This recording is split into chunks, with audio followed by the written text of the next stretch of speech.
Essa noite eu quero compartilhar um princípio que eu já toquei nesse assunto assim um pouco, mas hoje eu quero ir fundo nessa ideia e que todo mundo possa aprender isso aqui, com isso aqui, ter muito esclarecimento, muita ciência. É algo muito importante. O que eu vou falar hoje aqui é sobre cura da alma, o que é maldição hereditária e o que é herança emocional. Quando uma coisa é maldição hereditária, uma maldição que passa de pai para filho, mãe para filho, e quando é apenas uma herança emocional que causa uma tendência, uma probabilidade. É um assunto sério, importante, e você precisa aprender isso pro resto da sua vida. Gálatas 3:13.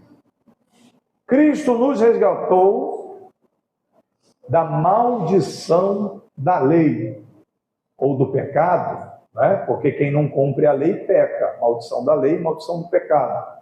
Como é que Jesus tirou a gente lá da maldição, tirou de nós a maldição, nos tirou de uma vida de maldição? Fazendo-se maldição por nós. Então, se nós nascemos debaixo de uma maldição, Jesus ocupou o nosso lugar e nos tirou de lá. Então, nós não estamos mais em maldição, porque Jesus assumiu o meu lugar e o seu lugar na condição de malditos, né, ou amaldiçoados. O crente não pode ser mais amaldiçoado, porque Jesus já recebeu toda a maldição ocupando o nosso lugar. Porque está escrito: maldito todo aquele que for pendurado no madeiro. Então, a morte de cruz, Jesus nos substitui. Você não vai ter mais maldição hereditária, porque eu assumo as suas maldições. Jesus levou para ele. Para quê que Jesus fez isso? Versículo 14. Para que os gentios, ou seja, os que não são de Israel, nós estrangeiros, para que os gentios viessem, para que aos gentios viesse a bênção de Abraão em Jesus Cristo. Qual é a bênção de Abraão? O que foi que Abraão recebeu de Deus? Deus disse para ele: Abraão, em ti serão benditas todas as famílias. Nações não, todas as famílias da terra. A bênção de Deus para Abraão é a bênção de se tornar filho de Deus, só que agora através da fé em Jesus Cristo. O povo de Israel é descendência de Abraão, filho da promessa naturalmente, porque já nasceu debaixo dessa filiação. Mas eu e você não, nós somos enxertados na oliveira, nós somos adotivos, nós nos tornamos filhos de Deus, porque Israel abriu mão, entregando Jesus exatamente para morrer na cruz do madeiro. Quando Jesus é jogado fora por Israel, a bênção de filhos de Deus passou para nós, que não somos filhos de Abraão, não nascemos como descendentes de Israel. Então, para que Jesus assumiu o nosso lugar de maldito? Para a gente não ter maldição, para a gente se tornar filho de Deus pela fé em Jesus, a fim de que nós recebêssemos pela fé em Jesus Cristo o quê? A promessa do Espírito Santo. É o que a gente já explicou 1 milhão de vezes aqui na nossa igreja. Todo crente da Fonte de Águas Vivas sabe disso, né?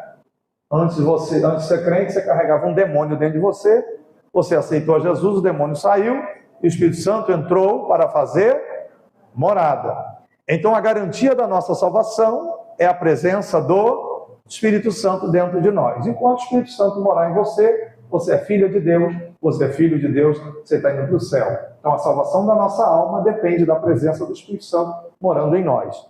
Então, olhando para o texto mais uma vez, Jesus ocupou o nosso lugar, indo para a cruz, e na cruz ele puxou para ele toda a nossa maldição, aquilo que vinha também dos nossos antepassados até nós, e ele quebra a maldição, ele nos torna filhos de Deus, e ele envia o Espírito Santo para morar dentro de nós.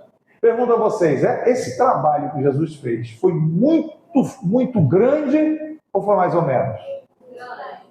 Assim, não dá nem para imaginar o plano de Deus para salvar um miserável como eu e você. O esforço que Jesus fez em descer dos céus, assumir a forma humana, morrer como morte de cruz, sangrar até a última gota para todo o sangue tocar no chão, ressuscitar, subir aos céus e enviar o Espírito Santo no Pentecostes para começar a igreja. É um trabalho lindo, é um trabalho maravilhoso. Quem pode glorificar Jesus pelo que ele fez? Quem é agradecido a Jesus pelo que ele fez, diga glória a Jesus. Então, quando ele faz isso tudo, ele quebra a maldição na vida daquele que crê. Agora vamos personalizar isso, individualizar. No dia que você reconheceu que era um pecador, uma pecadora, e você entregou sua vida a Jesus, você recebeu de graça, através da fé, todos esses benefícios.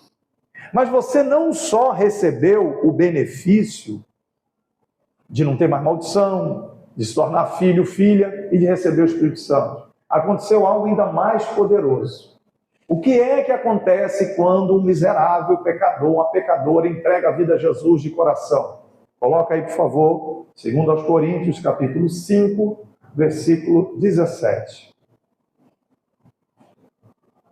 2 Coríntios 5, 17. Leiam vocês. 1, 2, 3. Assim que... Se alguém está em Cristo, nova criatura é. As coisas velhas já passaram, eis que tudo se fez novo. Então, nova criatura é, nova pessoa é, nova criação é.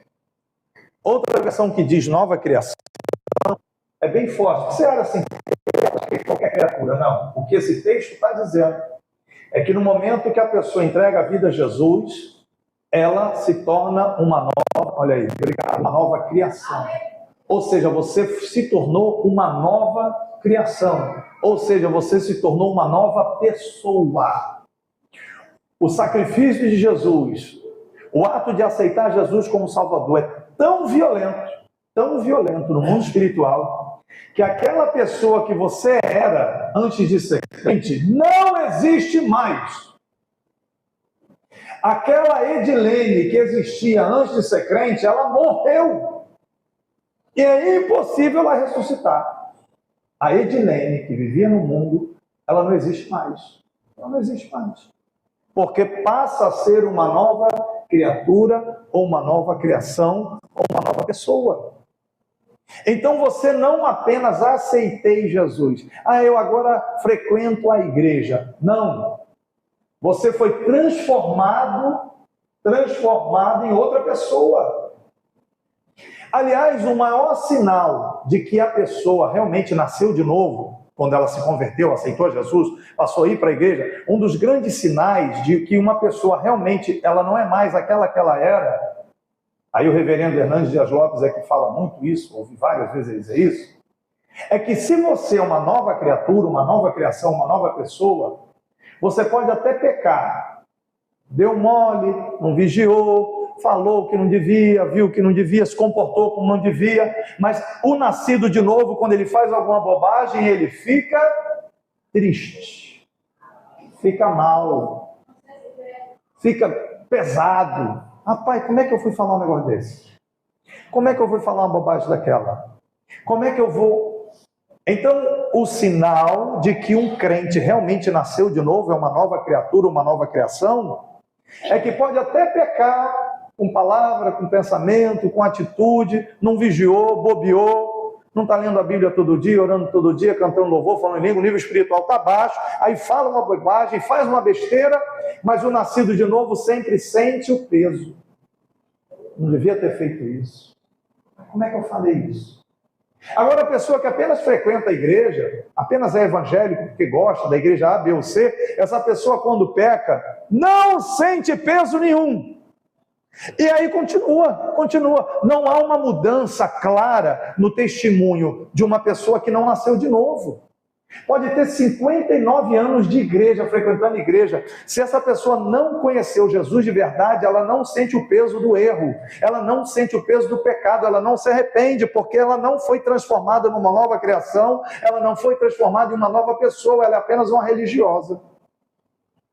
Então, o milagre da salvação é que a pessoa é transformada numa nova pessoa. E é isso que Jesus explica para Nicodemos. Mas ainda nesse texto, as coisas velhas se passaram, eis que tudo se fez novo. O que se fez novo? Novamente, novos pensamentos, um novo ser, não é? Tanto é que, se você pega o caso de uma pessoa que se converteu e que veio de um mundo muito, muito, muito terrível, vamos pegar aí, o cabra era um assassino, um matador. O cara já matou 411 pessoas na peixeira, de botar no umbigo e levar até a goela, de estripar do bucho cair no chão. Gente ruim. Aí um cabra desse aceita Jesus mesmo, de verdade. Está lá na cadeia, se converte, sai da cadeia, é um pregador, um pastor. Depois de uns 10 anos, se esse homem se mantém cheio do Espírito Santo, ninguém nunca vai lembrar que ele foi um matador. Porque a mudança é forte. Só o Evangelho de Jesus pode fazer isso. Um assassino terrível se transformar num homem de Deus, num pai de família, num homem que passa a ser útil para a sociedade, que passa a ser bênção para a sociedade. Só o poder de Jesus. E isso não é uma troca social. Aí eu vou mudar de vida porque eu acho legal. É uma mudança espiritual, é um novo nascimento. É um novo nascimento. Eu acredito que todos nós que estamos aqui, a gente nasceu de novo. A gente não é mais aquela pessoa, a gente é uma nova pessoa. É o poder do sacrifício de Jesus, da morte de Jesus, em nos transformar numa nova pessoa. É isso que Jesus tenta explicar para o religioso do Nicodemos e ele não entende. Coloca aí, por favor, João capítulo 3, versículo 3. Nicodemos, um grande líder religioso de Israel, queria saber como é que Jesus faz aquilo tudo e tal, como é que você faz e tal. Aí Jesus diz, olha, na verdade te digo, aquele que não nascer de novo, não pode ver a Deus. Ué, nascer de novo? Versículo 4. Aí Nicodemos diz, como pode um homem nascer sendo velho? Porventura pode tornar a entrar no ventre da sua mãe e nascer? Mas nascer como de novo? Vai de novo? Aí Jesus diz, na verdade te digo, que aquele que não nascer da água e do Espírito não pode entrar no reino de Deus. Aí eu pergunto para vocês aqui, o que é nascer da água? O que é nascer do Espírito? A água fala sobre a palavra de Deus, que nos lava, aos Efésios, fomos lavados pela lavagem da palavra de Deus. Mas a água nesse texto também diz respeito ao batismo. O que é que acontece no batismo nas águas? A pessoa bota a mãozinha lá, pega aqui no quendo, pega na mão e vai. E depois, se tiver muito pecado, a gente deixa um tempo a mais, sacode lá abaixo para sair tudo. Aí puxa. Puxou, é um símbolo de quê? De que morreu e ressuscitou. Então, lá no fundo das águas do batismo, ficou a velha Fátima, ficou lá, morreu, não volta mais não. E quem levantou? A nova Fátima.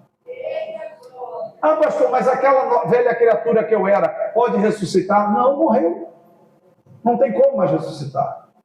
Nós não podemos esquecer isso, porque o Satanás enganador, de vez em quando volta e querer dizer na sua orelha, você ainda é aquela pessoa que você era, você nunca mais vai ser quem você era. Isso é teológico, isso é bíblico, isso é radical. O novo nascimento é o novo nascimento. Não tem como o nascido de novo voltar a ser quem ele era, porque já morreu e já ressurgiu. Daqui a pouco você vai falar, mas como é que desvia? A gente vai chegar lá. Mas é importante você entender que quem nasceu de novo, nasceu de novo. Isso não é o calvinismo, isso não é uma vez salvo, salvo para sempre, porque o nascido de novo pode pecar e ir para o inferno. Mas voltar a ser quem ele era é impossível. Se você acredita que uma pessoa que nasceu de novo pode voltar a ser a velha criatura, significa que o sangue de Jesus não resolveu o problema. Não foi suficiente. Significa que a salvação de Jesus é fraquinha. É fraquinha, irmãos? Não. O sangue de Jesus tem poder ou não tem? Então, quando a pessoa nasce de novo da água, batismo nas águas, nova criatura. E qual é o símbolo, já falamos agora há pouco, de que o Espírito... Já falei, né? Aí, não consegui nem fazer o drible. A razão é que o Espírito Santo entrou na pessoa. Então, é nascido da água, simbolizado pela morte e ressurreição das águas do batismo, e o fato de que o Espírito Santo está dentro dessa pessoa. O Espírito Santo mora em você, sim ou não?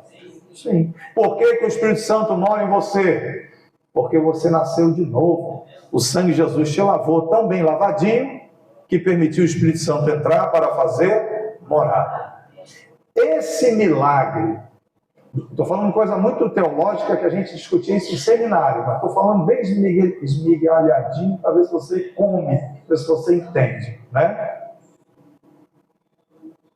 Essa ideia do Espírito Santo morar dentro de um ser humano, isso é coisa nova. Isso só aconteceu no dia de Pentecostes para cá. Antes do dia de Pentecostes para trás, ninguém era morada do Espírito Santo. Por que ninguém, no Antigo Testamento, nem Davi, nem Salomão, Isaías, Jeremias, Ezequiel, Daniel, Oséias, Joel, Amós, Obadias, Jonas, Miqueias, Naum, Abacuque, Sofonias, Ageu, Zacarias, Malaquias, nem João Batista, por que essa turma nunca teve o Espírito Santo morando? Porque eles nunca tinham experimentado o novo nascimento. Novo nascimento é um milagre estrondoso, violento, poderoso, que Jesus Cristo fez. E a partir do sacrifício de Jesus, sua ressurreição, e enviar o Espírito, aí o novo povo, eu e você, chamado igreja, passamos a ter o privilégio de ser morada do Espírito Santo. Agora, quando a trombeta tocar, esse Espírito Santo que está aí dentro vai fazer você subir, sumir e ir embora. Quando isso acontecer, quem ficar aqui vai continuar tendo o Espírito Santo dentro, morando? Nunca mais o Espírito Santo vai morar dentro de ninguém. O Espírito Santo só mora dentro de seres humanos do período do Pentecostes ao arrebatamento. Aconteceu o arrebatamento, nunca mais o Espírito Santo vai morar dentro de ninguém. Até porque muda a dispensação, 7 anos de grande tribulação, o Espírito Santo continua atuando, mas não dentro, não morando. Só mora enquanto a igreja está aqui. Quando a noiva foi embora, levada pelo noivo, acabou esse negócio do Espírito Santo morar. Então perceba que isso tudo só acontece dentro da ideia do novo nascimento. Só por pedagogia, diga assim: eu sou uma nova criação em Cristo Jesus. Quem eu era não existe mais. E o Espírito Santo é testemunha disso, porque ele mora dentro. Essa é a parte linda da coisa, né? Essa é a parte mais gloriosa. Até o Gael está dando glória. Só que tem um problema. Mesmo você tendo o Espírito Santo dentro de você, coloque, por favor, 2 Pedro, capítulo 2, versículo 22.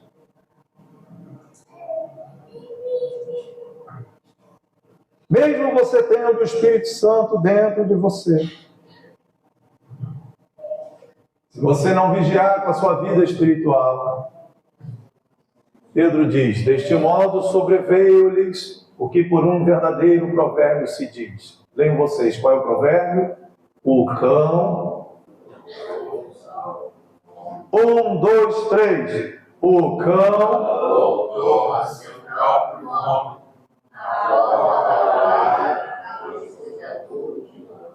Isso fala sobre um desviado e a desviada. Mas como pode uma nova criação, nascida de novo, acontecer e fazer isso aí? É isso que eu quero explicar hoje. Coloque outro texto, por favor. Mateus capítulo 12, versículo 43. Leiam vocês. Vamos lá. 1, 2, 3. E quando o espírito imundo tem saído do homem, anda por lugares buscando repouso, e não o encontra. O capeta saiu. E aí? 44. Então diz: voltarei para minha casa, onde saí, e voltando, acha desocupada a vida e adornada. Então o diabo saiu, foi dar uma volta, um rolé, mas de vez em quando ele volta para ver se de onde ele saiu está vazio, se o Espírito Santo está lá dentro ou não está. E se ele encontra a casa sem o Espírito Santo, a casa está vazia, está varrida, está cheirosinha, bonitinha, porque o Espírito Santo deixou assim, aí o que ele faz? 45. Então, vai e leva consigo outros 7 espíritos piores do que ele, e entrando aplicam ali. São os últimos atos desse homem piores do que os primeiros. Assim acontecerá também a esta geração. A porca volta para o chiqueiro, o cachorro se enrola no próprio vômito, porque essa pessoa que nega Jesus, abandona Jesus, passa a ter 8 demônios. Antes tinha 1, aí desviou, passa a ter 8. Antes tinha 2, desviou, passa a ter 16. Antes tinha 10 capetas, desviou, passa a ter. Daqui a pouco chega no Gadareno, com 6.000, né? É uma proporção que a gente brinca, não sei se é assim, tão literal ao pé da letra, né? Mas numa projeção geométrica, se tinha um capeta, volta mais 6. Se tinha, pode projetar aí que vai chegar em algumas dezenas de demônios. Mas a pergunta é, como uma pessoa que teve uma experiência tão grande com Cristo pode chegar num nível, numa situação como essa? Como isso é possível? Hebreus capítulo 6, aos Hebreus capítulo 6. Os obreiros abram a Bíblia aí, que eu não... versículo 4. Eu nem botei esse texto aqui, eu tenho que botar depois. Esse texto é forte demais. Vamos ler devagarinho, todo mundo? Vamos lá, ó. Porque é impossível que os que já uma vez foram iluminados, a luz do Evangelho chegou, essa pessoa conheceu Jesus, não só foi iluminada, e provaram o dom celestial, e se fizeram participantes do Espírito Santo. Está falando de quem nasceu de novo, está falando do crente, está falando do salvo, só que está falando que é impossível. Impossível o quê? Versículo 5. E provaram a boa palavra de Deus, parece comer um bolo gostoso, né? E as virtudes do século vindouro, ou seja, tudo que vai acontecer de bom na vida do crente, já conhece o céu, sabe o que a Bíblia promete. É um crente nascido de novo aqui, é ou não é? Aqui não é um frequentador de igreja, não é religioso da boca para fora. O texto está falando de alguém que nasceu de novo, provou do Espírito Santo, da palavra, sabe escatologia, sabe o que está para acontecer, experimentou, desfrutou. Versículo 6. E recaíram. Dá para repetir essa palavra? 1, 2, 3. E recaíram. De novo. E recaíram. Já era caído, levantou, caiu de novo. Sejam outra vez o quê? Renovados para arrependimento.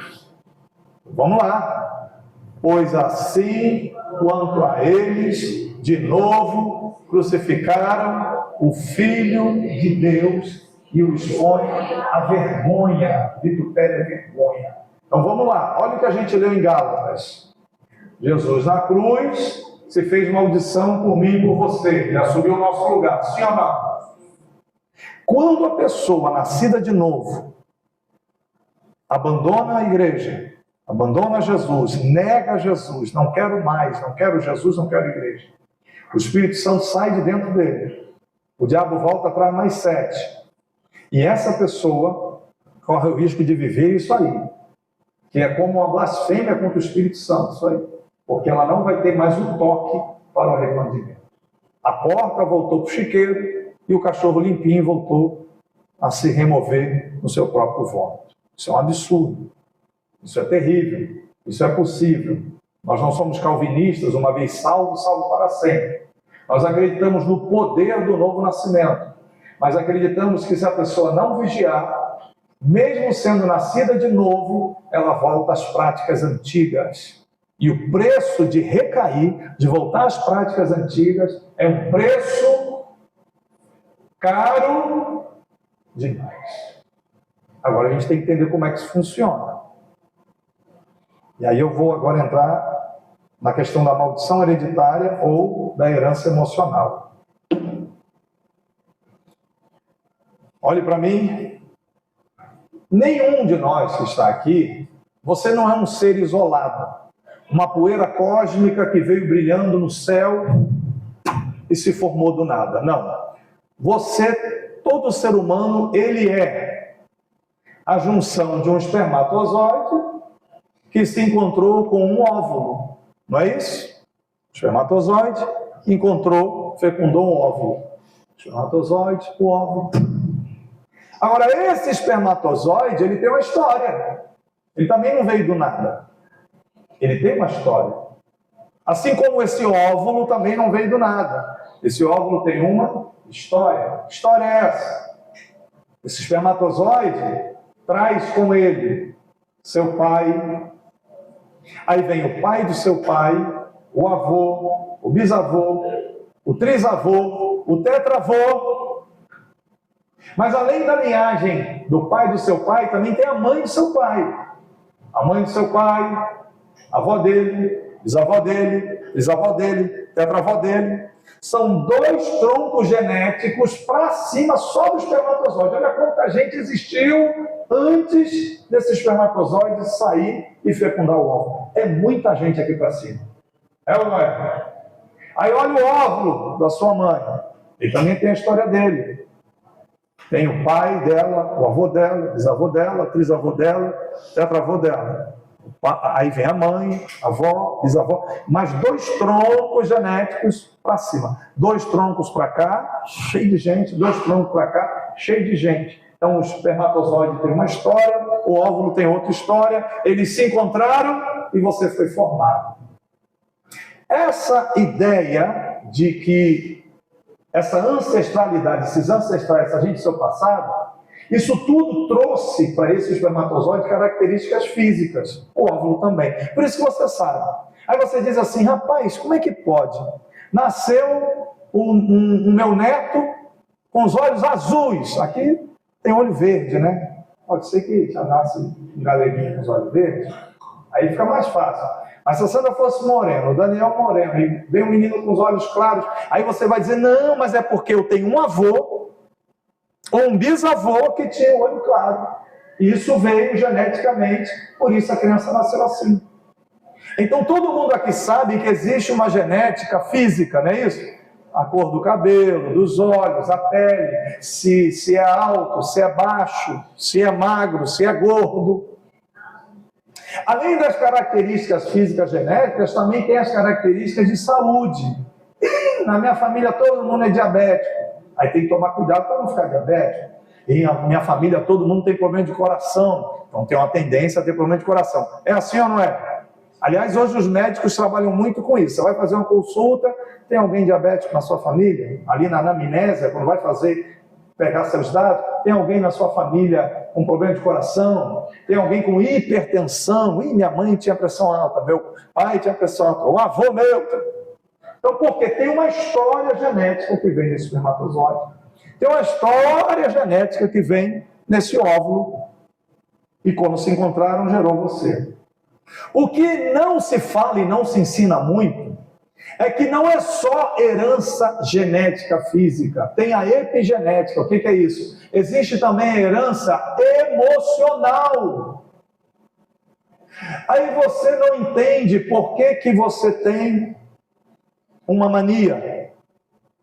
Que ninguém na sua casa tem essa mania. Por exemplo, Daniel. Daniel, quando está alegre, ele sai assoviando pela casa.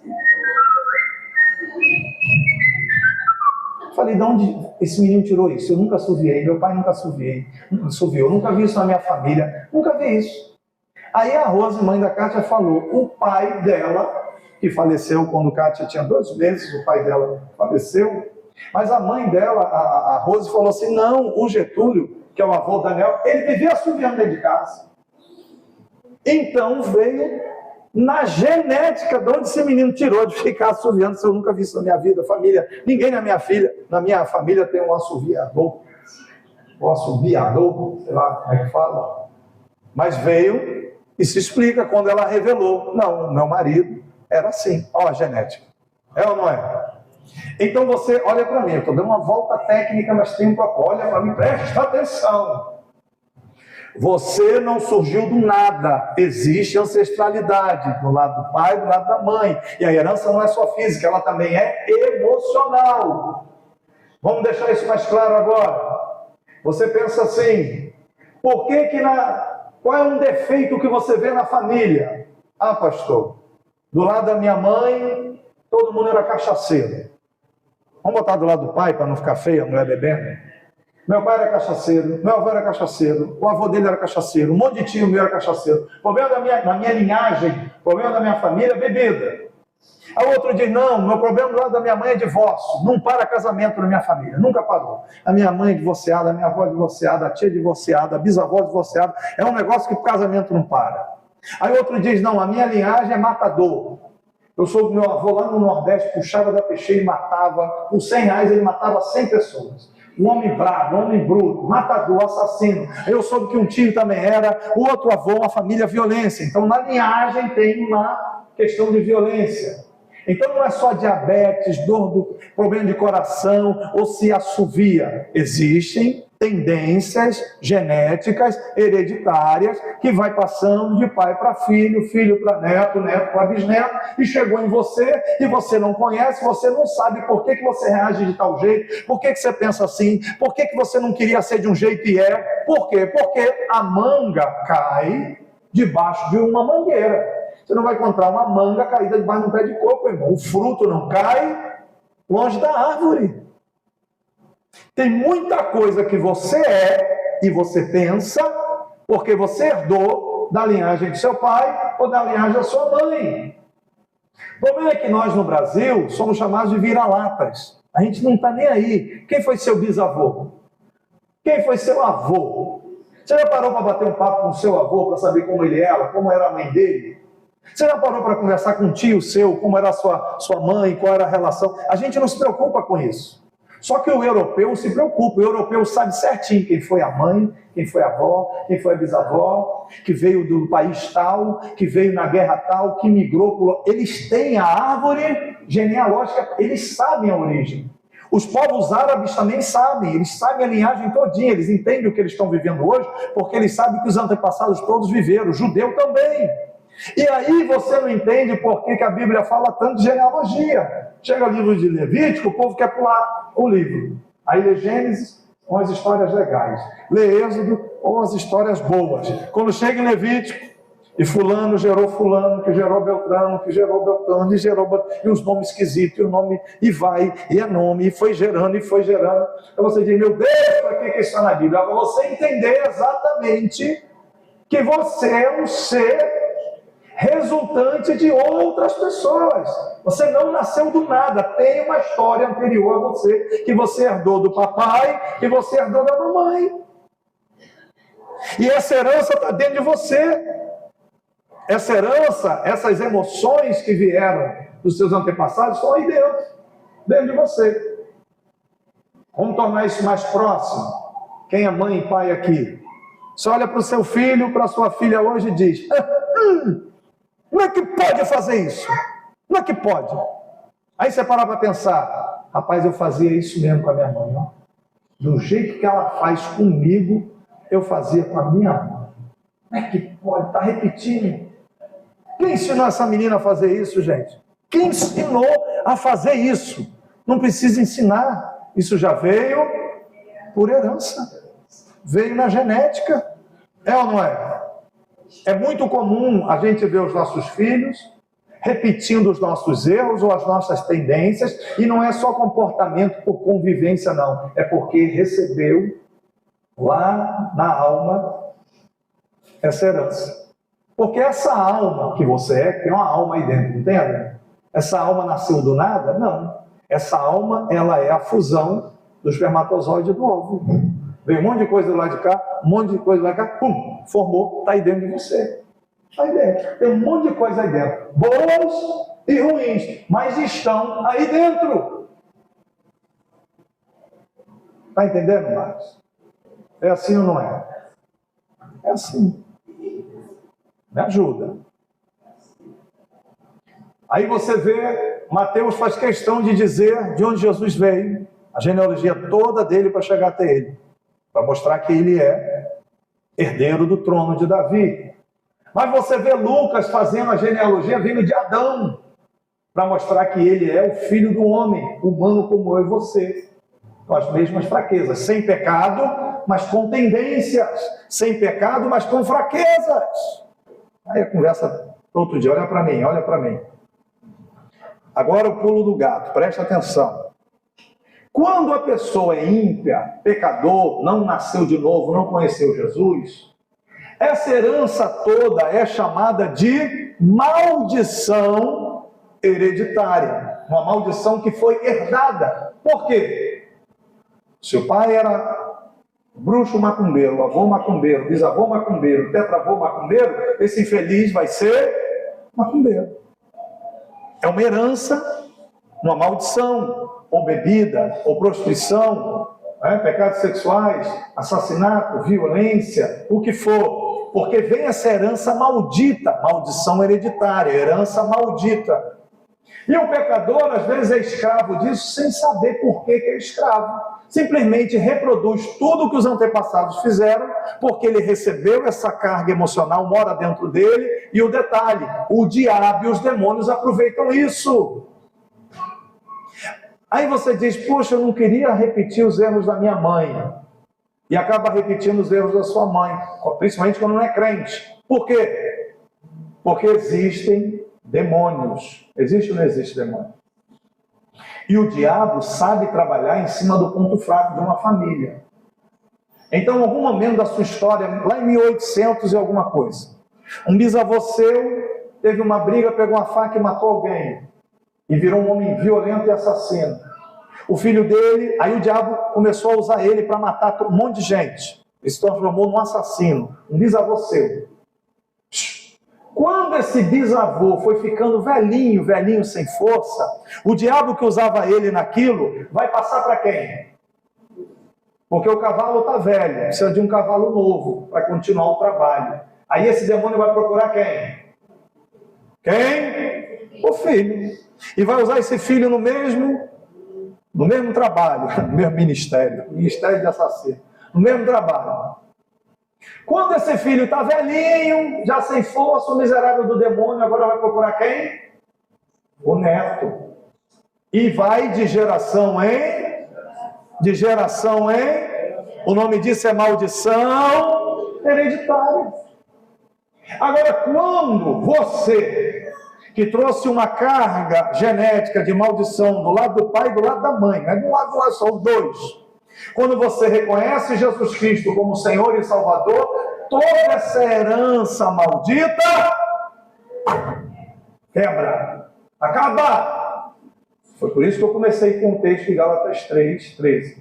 A maldição foi, a maldição foi, a maldição foi, a maldição foi. Quem está em Cristo, coisas velhas, eis que tudo.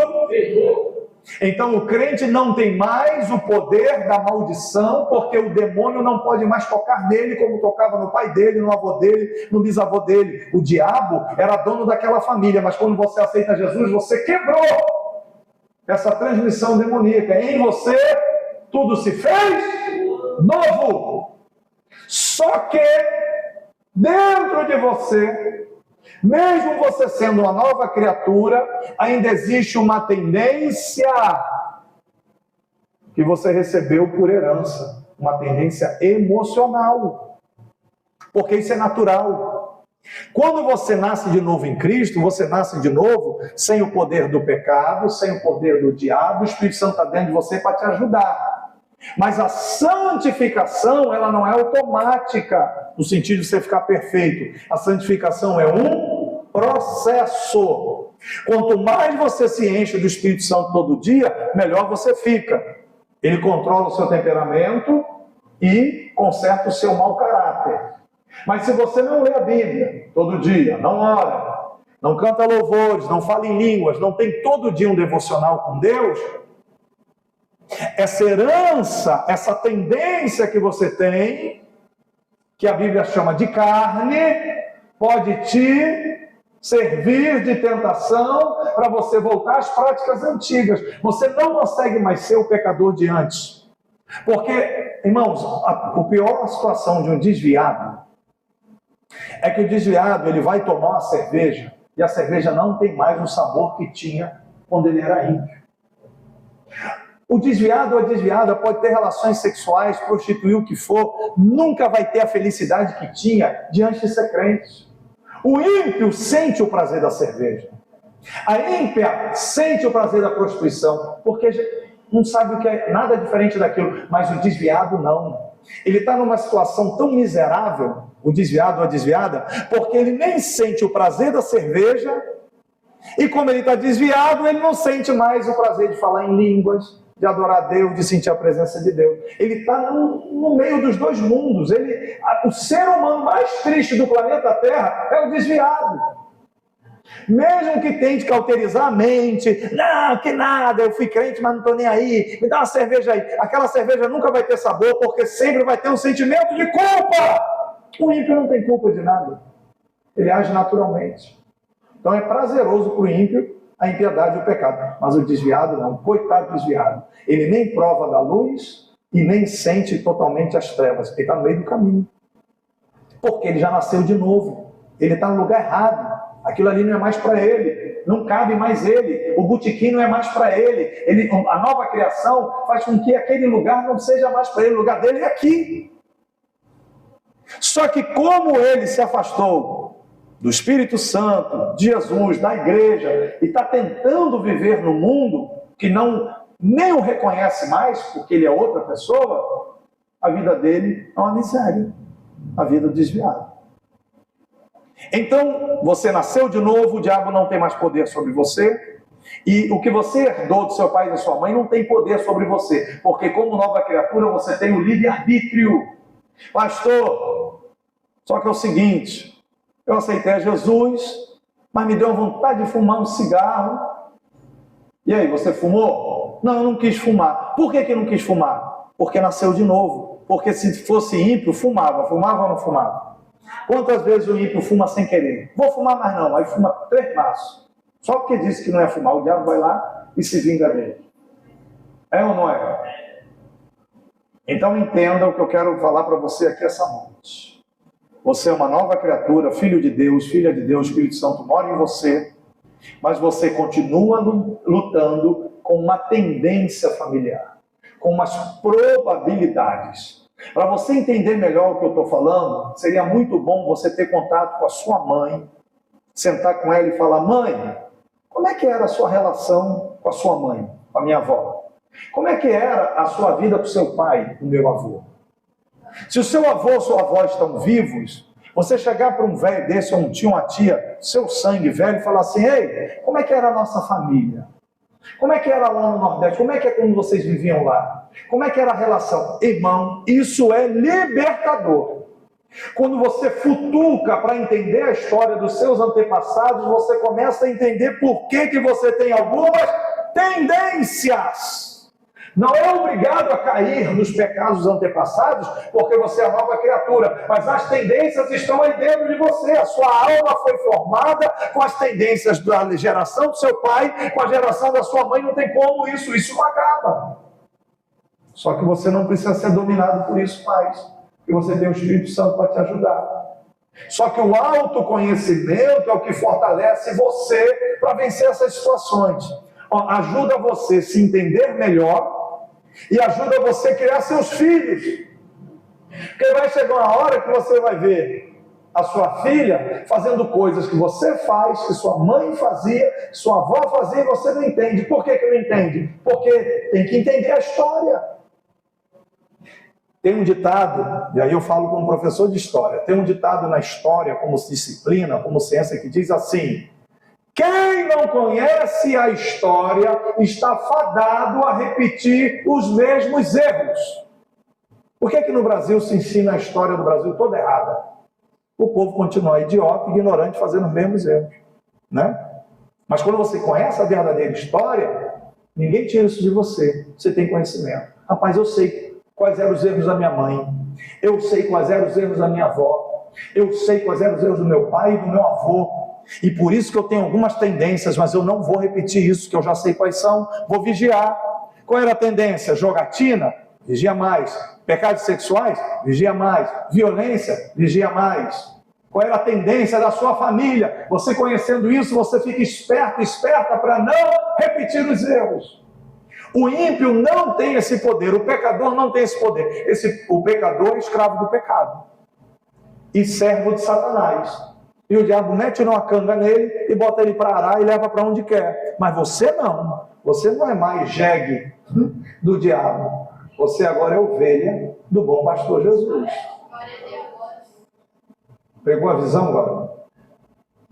Quanto mais você entender como eram os seus familiares, mais você vai entender as tendências e tentações que você sofre hoje. Coisas que você olha para você e diz, não é possível. E por que não é possível? Porque uma coisa é o que a sua mente pensa, o consciente, você está consciente. Mas outra coisa é o que está dentro de você que você não sabe, que é o chamado inconsciente. Vamos trocar consciente e inconsciente pelo seguinte: cérebro e coração. Uma coisa é que o seu cérebro diz, não, isso é errado. Eu aprendi que é errado, eu li na Bíblia, o pastor explicou, eu sou crente, eu estou na igreja, eu sei que isso aqui é errado. A mente diz que é errado, mas o coração deseja. E a briga entre a mente e o coração é todo dia, sim ou não? Todo dia, a mente e o coração. A razão e a emoção. O consciente e o inconsciente. Quem é que pode ajudar você a vencer essa briga todo dia? Quem é? A Virgem Maria? O Arcanjo Miguel? Só tem uma pessoa hoje que pode te ajudar a vencer essa briga da mente com o coração. Quem é? O Espírito Santo. Porque o Espírito Santo está onde? O Espírito Santo está onde? Aliás, esse é o principal trabalho. Por que que o Espírito Santo entrou dentro desse povo na terra, chamado igreja? Ninguém teve isso, só nós temos o privilégio de ter o Espírito Santo dentro de nós. Por que que o Espírito Santo entrou dentro de nós? Para poder nos ajudar a vencer essa luta da mente e do coração, do consciente e do inconsciente. Quando você entende isso, algumas coisas boas acontecem, eu começo a terminar para a gente orar e ir embora. O sentimento de culpa que o malandro do Satanás fica tentando impor a você o tempo todo, ele cai. Ai meu Deus, por que eu tenho essa tendência terrível para questões sexuais? Eu não presto. Calma, não é que você não presta. Seu pai não prestava, seu avô não prestava, seu bisavô não prestava e seu tetravô também não prestava. Já existe essa tendência familiar. Por isso que você não sabe de onde vem esse desejo louco que você tem. Então tira essa culpa do seu coração, entenda que você recebeu isso por herança. Ah, é? Eu não sou só um verme, um miserável, não? Não. Você recebeu isso por herança. Agora, como crente nascido de novo, você só repete isso se você quiser. Porque você tem hoje poder para dizer não. Mas quando era ímpio, pecadora, tinha esse poder? Não tinha. Era arrastado pelo diabo e pelo pecado. Seja qual for a tendência ao suicídio, a tendência à depressão, a tendência à ansiedade. Seja qual for a tendência que você tem, que te perturba, algo que é um negócio forte que tem dentro de você, que você não consegue entender porque você tem isso. Entenda que você herdou isso. Linhagem de papai ou linhagem de mamãe. Aprenda que tendência é essa e com essa sabedoria comece a lutar contra. Jejuando, orando, expondo, falando com Deus. Senhor, o Senhor já vê que eu tenho uma tendência para isso e aquilo. Eu já aprendi, ouvi minha mãe e meu pai, eu não quero repetir isso. Mas o Senhor mora dentro de mim, Espírito Santo me dá força, me renova, me restaura. Em outra ministração, eu vou falar sobre o poder dos traumas, e eu termino aqui. Existem duas coisas que a Bíblia chama de carne, que a gente tem que lutar todo dia. Primeiro, é o que eu expliquei hoje, herança emocional. Não é maldição hereditária, porque não tem uma maldição, você não é obrigado a fazer, ok? Se torna maldição se você ceder às tentações e for se acostumando como a porca que volta para o chiqueiro e o cachorro para o vômito. Mesmo nascido de novo, você pode voltar às velhas práticas e aí, meu irmão, já era. O Espírito Santo chega a um ponto da pessoa negar Jesus, o Espírito Santo sair, 8 demônios entrarem e a maldição está lá de novo. Provou o dom de Deus, aquilo que vimos em Hebreus 6. Não vamos cair nessa. A primeira coisa que você tem que lutar todo dia, que faz parte do que a Bíblia chama de carne. Diga, herança emocional que provoca em mim alguns desejos, algumas tendências. Não é obrigado a fazer, mas as tendências estão aí dentro, os desejos estão aí dentro. Segundo, que a gente fala semana que vem, são 3 coisas. Segundo, trauma. E terceiro, experiências que você viveu. Por exemplo, não tem ninguém dos seus antepassados envolvido com morte, com facada, com assassinato. Ninguém. Nem pai de pai, nem pai de mãe. Mas um dia na sua adolescência, você bebeu demais, estava num botequim, o cara arrumou uma confusão, tu pegou uma garrafa e pif, sentou na cabeça dele e o cara caiu duro. Você não recebeu isso por herança de ninguém, mas foi uma loucura, um ato, um pecado que você fez. Então essa foi a sua experiência, não foi experiência nem do seu pai, nem do seu avô, foi uma experiência sua, um pecado que você cometeu. E aí, mesmo depois de nascer de novo, você agora é uma mulher de Deus, um homem de Deus, o Espírito Santo mora dentro de você. Só porque você nasceu de novo, você esquece o que você viveu no passado? Esquece, sim ou não? Esquece ou lembra? Lembra. Porque lembrar é humano. Rapaz, se no dia que a gente aceitasse a Jesus, Jesus apagasse a nossa memória, estava bom demais, não estava? Mas não foi essa a oração de Paulo? Tira de mim esse espinho. Qual era o espinho na carne de Paulo? Lembrar das mortes que ele... Quase todos os teólogos concordam com isso. Lembrar das mortes que ele fez. Ele falou, não aguento mais e dormir sonhando nas pessoas que eu matei. Tira de mim, Jesus tirou? Irmãos, Jesus não tirou de Paulo, vai tirar de mim e de você? O homem era assim como um Cristo. Então, carne que você luta todo dia são os desejos que você herdou dos seus antepassados, os traumas que você viveu e os pecados que você cometeu. Não significa que, se lembrando das porcarias que você fez no mundo, significa que você necessariamente tem que voltar a fazer. Porque agora você é uma nova criatura. As coisas velhas, eis que tudo, só que o Senhor não apaga a sua. Pegou a visão? Pastor, então por que eu tenho tanta luta, tanta tentação, tanto desejo? Você herdou isso do seu pai e da sua mãe, do espermatozoide do óvulo que fecundado e nasceu você, ou você pintou e bordou no passado e de vez em quando você lembra disso. E o malandro do diabo fica te acusando para roubar sua paz. Pronto. Ah, é isso, é isso. E agora o que eu tenho que fazer? Ter um relacionamento diário com o Espírito Santo, porque a única pessoa hoje que pode fazer você ficar forte, para você não cair nessas ciladas, é o Espírito Santo de Deus. Quem entendeu isso, diga amém. Amém.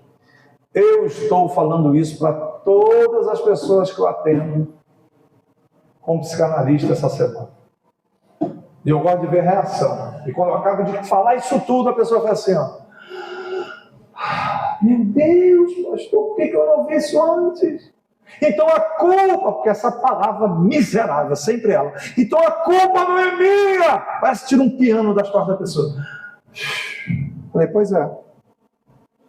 A culpa não é sua. A culpa só é sua se daqui para frente você quiser fazer essas coisas. Mas a tendência, o desejo, a tentação, você herdou. Não nasceu, não é culpa sua. Você recebeu isso no pacote de herança quando você nasceu. Feche os seus olhos, curve a sua cabeça. Vou dar um minuto para você fazer sua oração particular. Feche os olhos, curve a sua cabeça.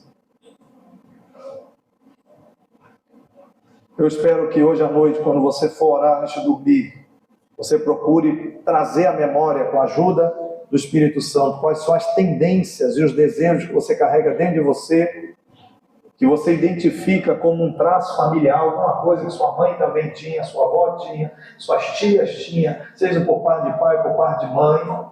Algumas coisas dentro de você que você não explica, mas a sua família explica. E que hoje o Espírito Santo possa te ajudar a entender isso. Por que eu tenho um sentimento de posse tão grande, o medo de perder as coisas? Como é que era sua mãe? Como é que é seu pai? Como é que é sua avó? Como é que é seu bisavô? Como é que é a sua linhagem? A sua linhagem fala sobre você. E fala sobre seus filhos e netos também. Você vai ver isso nos seus filhos e nos seus netos. Não tem como impedir, é natural, é natureza, é criação. Santo Deus, em nome de Jesus, nos ajuda a entender todas essas coisas, Senhor. Para que possamos crescer no conhecimento e na graça de Jesus e chegarmos à estatura de varão perfeito, com muita sabedoria e ciência, não só para ter uma boa vida, vida abundante, como o Senhor prometeu, mas também possamos ensinar isso para os outros, também se libertarem e se curarem. Nos ajuda, Deus, em nome de Jesus. Quantos dizem amém? Ainda antes de terminar, eu esqueci só de dar os exemplos. Abraão mentiu, dizendo que Sara não era a mulher dele. Mentiu ou não mentiu? Mentiu. Aí o que o Isaac fez? Mesma coisa. E não é só comportamento, não. Ele fez isso quase 100 anos depois. Aí veio a terceira geração, Jacó. Pior de todos. Mais mentiroso que os outros dois. Sim ou não? Herança emocional. Isso passa de alma para alma. Outro exemplo. Jessé, me traz os teus filhos aqui que eu vou ungir um deles para ser rei. Ele mostrou todos os filhos. Ficou faltando um. Por que Davi não estava na mesa? Por que Davi não estava na família? Por que o bichinho estava lá, judiado lá no canto, lá cuidando de bicho? Havia um certo desprezo de Jessé para com seu filho Davi. Desprezo, sim ou não? Beleza. Aí Davi agora é rei. Como é que Davi tratou os filhos dele?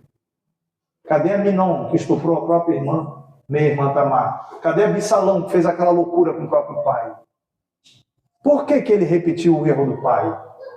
Herança emocional. Pode ser comportamental, porque aprendeu, ou não. Pode ser inconsciente.